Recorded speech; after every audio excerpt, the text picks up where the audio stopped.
नागपूर जिल्ह्यातील नवीन कामठी पोलीस ठाण्याअंतर्गत गादा गावातील एका शेतात सुरू असलेल्या रबर कंपनीला मंगळवारी दुपारी भीषण आग लागली।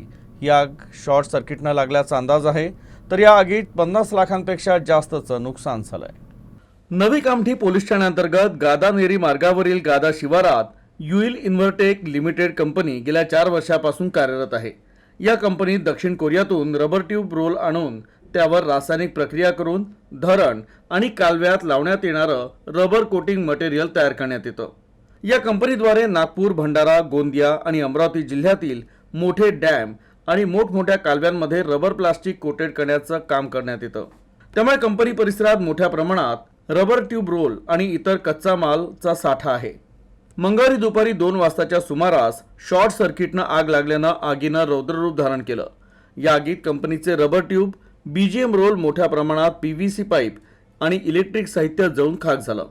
आगीच्या घटनेची माहिती सरपंच सचिन डांगे आणि पोलीस पाटील वंदना चकोले यांना मिळताच त्यांनी त्वरित पोलीस ठाण्याला आणि नगर परिषद अग्निशमन दलाला माहिती दिली।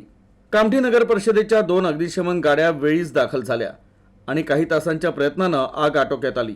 मात्र तोपर्यंत कंपनी परिसरात असलेलं रबर प्लास्टिकचे रोल, इलेक्ट्रिक साहित्य आणि पीव्हीसी पाईप जळून खाक झाले। या आगीत 50 लाखांपेक्षा जास्तचा मुद्देमाल जळाल्याचा अंदाज आहे।